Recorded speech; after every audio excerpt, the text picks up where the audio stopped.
¿Cómo es que un veniano que no vive en Santa Cruz, que no se cría en Santa Cruz, termina formando o creando la Unión Juvenil Cruceñista junto con otras personas para defender los intereses cruceños? Es sencillo. Yo nací en Trinidad el 2 de mayo de 1928 y muy a temprana edad, a mis 2 o 3 años, mi padre nos llevó a vivir en Bolivia, a la sede del gobierno, La Paz. Allá aprendí a hablar. Viví hasta mis 20 años.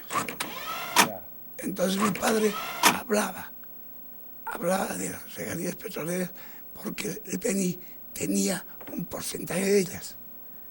Estás hablando de la ley Bush del año 1938. Bush, exactamente. Ya. Entonces él hablaba y ahí conocí yo el asunto muy superficialmente de las regalías. Pero ¿por qué no hiciste tu lucha en Beni, digamos? ¿Y por qué en Santa Cruz? Porque yo nunca viví en el Beni. Vos nunca viviste en el Beni. Vos naciste en Trinidad, te fuiste a La Paz. Claro. Pero venías a Santa Cruz ocasionalmente. No. Creo que te enamoraste de Portachuelo. No, fui invitado una vez cuando vine en 1940 por tío Alfredo Ibáñez a Portachuelo. Así que prácticamente no conocí Santa Cruz. ¿Llegaste de paso hasta Portachuelo? Estuve 2 o 3 días aquí y fui a Portachuelo con Alfredo Ibáñez. Ahí aprendí, en realidad, cómo era el campo maravilloso. Me tiré la primera borrachera porque había una fiesta y con mi hermano ellos ponían la chicha cerveza, que era con uvas pasas. ¿Con orejón? Con orejón. Y tomaban y la ponían en el suelo. Nosotros debajo de la mesa, la comíamos las pasas. Entonces, cuando acordamos estábamos borrachos. Ajá. Entonces, pero sigo explicando. Sí. Y yo dejé La Paz, las circunstancias y por qué no interesan. Sí. Y me vine a Santa Cruz y compré con un grupo de gente San Lorenzo. Esa propiedad que compraron. San Lorenzo, que ahí es donde se fundó San Lorenzo de la Barranca, cuando querían destruir Santa Cruz. Sí. Porque ha querido destruir a Santa Cruz permanentemente y que desaparezca como Santa Cruz. Y yo era el mayor arrocero en esa época porque pensaba hacer arroz de inmersión, pero no se pudo por cuestiones eminentemente políticas. Y yo venía a Santa Cruz. ¿Desde San Lorenzo? De San Lorenzo. Y ¿ya estabas casado? Ya estaba casado. Ya tenía 3 hijos. Rosa María, Katia y vos. Entonces, un día, yo era muy amigo de Hugo Paz Méndez. Don Hugo Paz, que fue director del diario El Mundo. Exactamente, Peta Paz. Porque él se casó con mi primo hermano Roberto Alvarí se casó con una hermana de Paz. Entonces yo conocí, porque yo fui padrino de ellos y vine acá, de La Paz. Entonces con él y con Cochero Cronenbol, Julio César Cronenbol, era una persona, pero con ellos más que todo charlamos y la preocupación que teníamos de ver que el Comité Pro Santa Cruz tenía apoyo, pero no tenía apoyo militante. Tenía el apoyo del pueblo, por lo que decía. Estaba volviendo además el Comité Pro Santa Cruz de un receso muy largo, ¿no? Sí, porque el primer presidente fue don Darío Gutiérrez. Sí, don Ramón Gutiérrez, sí. Y ahí, usted me estás hablando del año 1957 ya, pero no del mes de octubre cuando se funda la Unión. No. Estás hablándome de antes, en el año 57. Sí. Ya. Entonces, yo cuando ya se funda la Unión, lo voy a explicar. Entonces, muy preocupados. Y yo me preocupé más cuando vino la primera comisión invitada por Cine Suazo a Santa Cruz, a La Paz, para discutir las cuestiones regalías que el comité comenzaba. Y en realidad ellos eran una comisión realmente frondosa pero heterogénea. Y solamente había un representante del Comité Pro Santa Cruz, el doctor Reinaldo Sanabria. Entonces eso me preocupa más, porque el doctor Pinto, yo quise hablar y pedir la palabra, pero yo era muy muchacho y además estaba completamente lleno y las reuniones se hacían en la alcaldía municipal. Ya. Yo O sea, quisiera... el Comité Pro Santa Cruz tenía esa apertura como para que vaya a opinar quien quiera. Sí, pero no pude hablar. Sí. Es bueno hacer notar de que el petróleo era una cosa vieja para Santa Cruz, Sí. ¿no? Ya desde los chiriguanos, los yanaíguas, en los ríos veían ríos que corrían con un aceite, y ese aceite no sabían qué era y lo pegaban a sus antorchas Sí. para alumbrarse. Ya la familia Velasco, no sé cuáles, creo que era don Nico Velasco, había querido hacer una primera industrialización ¿Con bola? del petróleo. No, No. en el norte, No. no. Así que era conocido. No era extraño. No era extraño. Bueno, pero sigamos yendo. Sí. Me preocupé. Mi padre estaba aquí. También él se preocupó porque el doctor Pinto fue duro con la comisión, que en realidad no había aceptado nada, pero no había defendido como él quería la cuestión de regalías. ¿Cuál era tu relación con el doctor Pinto? Muy poca, no obstante que él fue mi padrino de boda. Ajá. Y su señora en el matrimonio de mi En tu matrimonio. Sí. Él era muy amigo de abuelo Crisanto, de abuelito Crisanto, Era del mismo partido. del Partido Liberal. Mi padre era jefe nacional del Partido Ajá, Liberal. sí. Y Melchor Pinto, no sé si era jefe departamental del Partido Liberal, Ajá. pero era del Partido Liberal. Tan así que fueron ministros ambos. Ajá. ¿No? Uno de educación, el otro de salud. No, mi padre fue ministro de Obras Públicas y Ah, de obras Comunicaciones. públicas y comunicación. Entonces me fui preocupado al campo, donde mi suegro, don Waldo Bravo Justiniano. Sí. Allá don Waldo Bravo Justiniano estaba con el capitán Hugo Antelo, Momoy Gutiérrez y mis cuñados.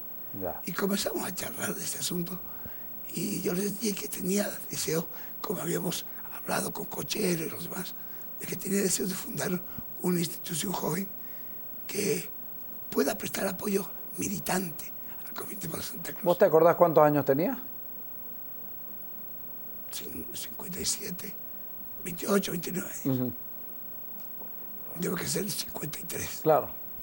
Entonces, ahí comenzamos a hablar y, claro, de entre trago y trago, llegamos a formar la institución, ahí tomamos Santa Cruz y creo que avanzamos en La Paz, ¿no?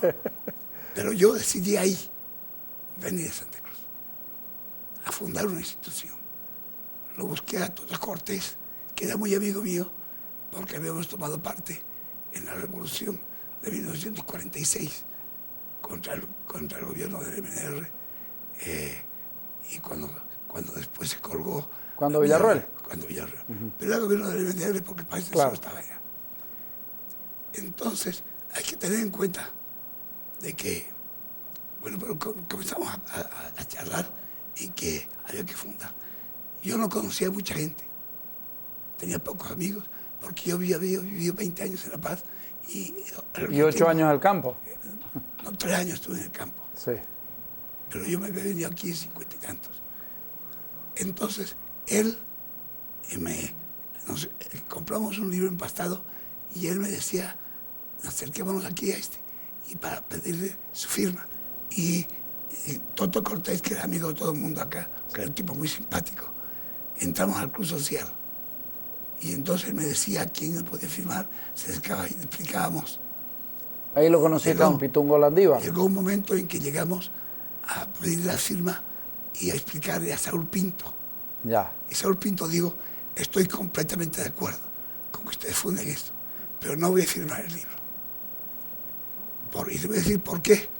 Yo soy dirigente de Falange Socialista Boliviana y no quiero que comience con la Falange a aparecer en esta institución, porque podemos perjudicar la formación Lo de que la ustedes misma. van a hacer.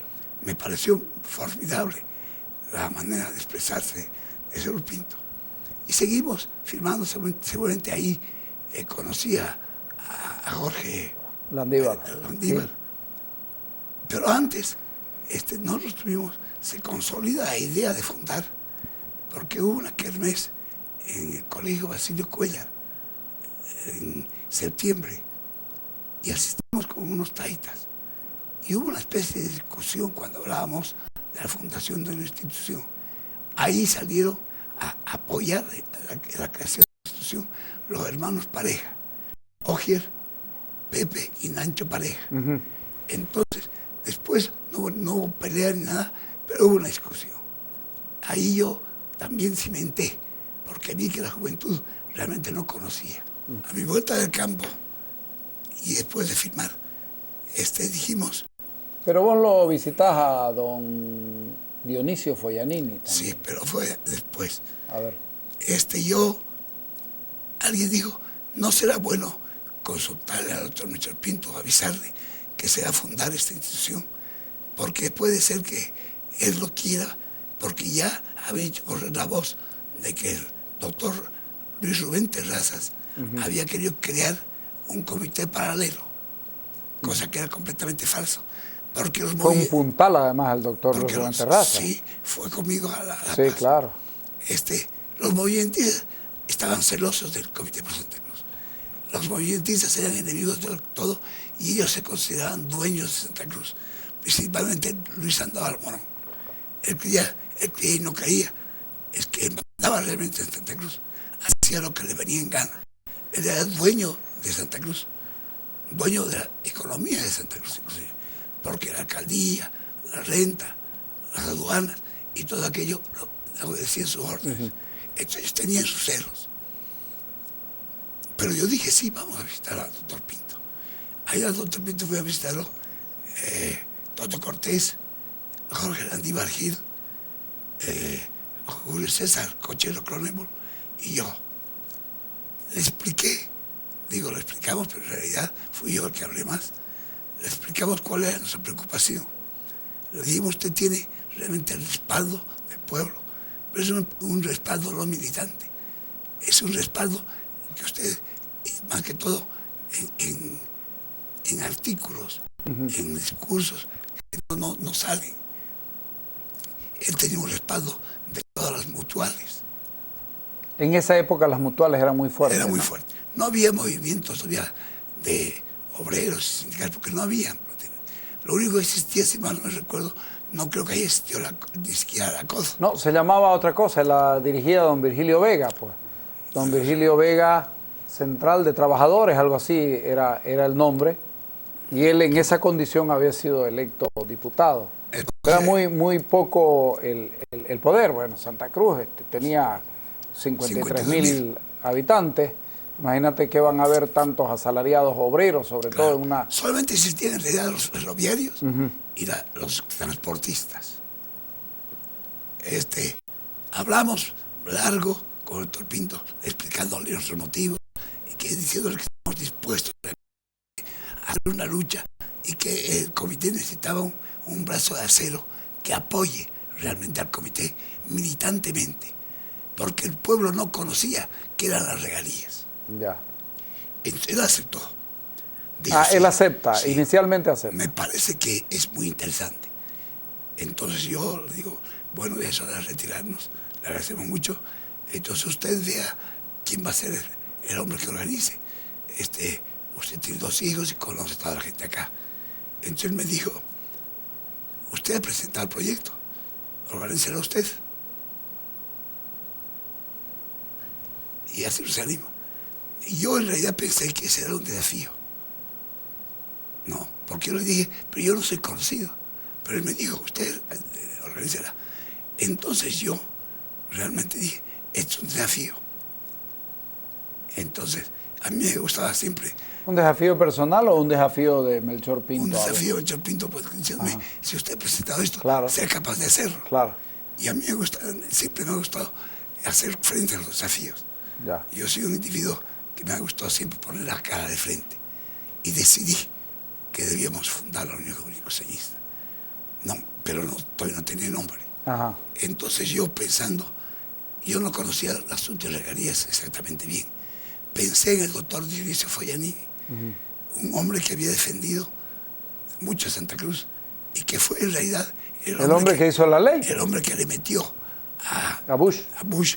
Primero, que había que crear yacimientos y que era el tipo de gobierno de Toro. Y Bush jefe de Estado Mayor, creo que era jefe, no sé qué tanto, le telefonó a Toro y le dijo, va a ir el doctor Foglianini a proponer la fundación de una institución que se llame Yacimientos Petroleros Fiscales Bolivianos. ¿Por qué? Porque el doctor Foglianini estudió en Italia. Ya. Muchos piensan que el doctor Foglianini era ingeniero, una cosa. No, él defendió su tesis de doctorado en hidrocarburos sintéticos. En esa época. En el Nadie, no se conocía. veintitantos de haber sido. Debe haber sido. Y tenía muchos amigos de la Argentina. Y cuando él pasó por Argentina, vio yacimientos petrolíferos argentinos. Sí. Y entonces dijo, hay que formar eso. Y le transmitió su idea a Bush, el cual era muy amigo. Sí. También Bush era muy amigo de mi padre. Sí, claro. Eso ya también es otro cuento. Entonces, Toro creó Yacimientos Petroleros Fiscales Bolivianos y lo nombró presidente al doctor Foglianini. El doctor Foglianini vio que Yacimientos no tenía ingresos, prácticamente.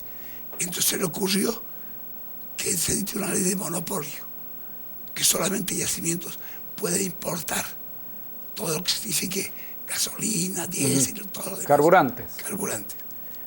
Y con eso él tenía ingresos de Yacimientos Petroleros Fiscales Bolivianos. Posteriormente, en tiempo de el primer gobierno no constitucional de Víctor Paz Tensoro, porque hay que hacer notar que el gobierno de Paz Tensoro, su primer gobierno, no era constitucional, porque si bien él fue electo en la elección. Él gana la revolución, él llega sí, por la revolución. Claro, pero se llama constitucional. Claro, y no era constitucional porque no lleva al Congreso. Claro, sí, sí. Solamente se reconoce él y Cide Suazo. Ya. Eso no es constitucional. Así es. Así que se equivocan cuando dice 4 veces presidente constitucional. No fue constitucional el primer lugar. Entonces él decide hacer un código de petróleo. El famoso código Davenport. Presionado por Estados Unidos. Y el código se llama Davenport porque fue la compañía Davenport el que lo redactó. Y desde luego el artículo 104 del Código del Petróleo destinaba las regalías solamente al Estado. Y estas regalías, porque no es Bush que se inventa cuestiones de regalías, las regalías existían desde 1878. Ya. Y varios gobiernos, inclusive tenían a veces 15, a veces 12, a veces 20 porcentaje, pero era para el Estado, nada para los departamentos productores. Entonces, cuando estaba en discusión, ya cae Paz Tensoro, que no quería Santa Cruz. Tanto que no hizo ninguna cuestión de que el código solamente las regalías sean para yacimientos. Y además, como diputado se opone el doctor Paz Tensoro al 11%. Sí, en su condición de diputado, está en las crónicas del tiempo. Exactamente. Entonces,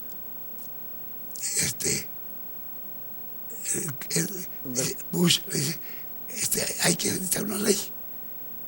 Rescindido el contrato con Standard Oil. Ahora es el momento de darle una regalía a los departamentos productores. Ya no solamente al Estado. Y hay que hacer la ley. Entonces Bush ya era presidente constitucional. No constitucional, pero había, sí, constitucional. Sí. Ya ha habido, y quiere dictar un decreto. Y el doctor Foglianini le dice no, porque un decreto es fácil voltearlo. Hay que hacer una ley. Hay que hacer una ley. Entonces ellos redactaron la ley y lo mandaron al Congreso. En el Congreso hubo discusión. Se presentó, la representación de Santa Cruz presentó una ley del 17%. Alguien en la discusión dijo el 20%. Pero Paz Tensoro, apoyado por un pariente de él, que también es diputado, dijo no se puede dar el 20%. Cuando estamos comenzando, no hay, a mí me parece que hay que dar el 11%. Entonces, como él tenía fuerza, ya tenía fuerza, entonces aprueba el 11%. Quiere decir que rebajó lo que había Pero empezado. ese 11% tuvo su lógica de distribución. 100% entre 9 era 11. No, esa fue la lógica con la que funcionó, ¿no? Claro, pero no había claro. otra parte. Sí, sí. No, entonces, ya de ese momento Para este solo demuestra de que no le importaba, sino el Estado no se concordó que Tarea podía ser productor y que solamente Santa Cruz era productor. Bien, entonces, pero de ahí vos lo visitás al doctor Foglianini y él te explica todo esto. Sí, entonces yo ya lo visitaba al doctor Foglianini. ¿Dónde lo visitás? En la casa del doctor Foglianini, en la casa de su hermano, farmacia, ¿no? En la farmacia. Juan Foglianini. Y me metí. ¿Era tu colega, don Juan Foglianini? Sí, era químico. Más bien vos eras colega de él, porque él era mayor. Entonces, le digo al doctor Foglianini, doctor, he venido a pedirle que usted dicte una conferencia. Estamos formando una institución. Quisiéramos que se inaugure con una, que usted explique al pueblo qué son las regalías, porque la gente no sabe.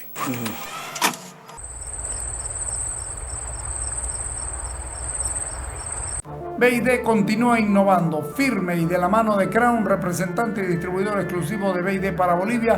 Muy pronto estaremos con una nueva generación para el segmento vagonetas.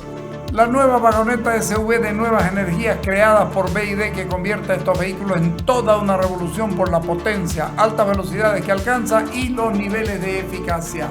Todo esto lo sumamos a una conducción suave y silenciosa para el confort total de sus ocupantes. Muy pronto todos los vehículos serán como BID.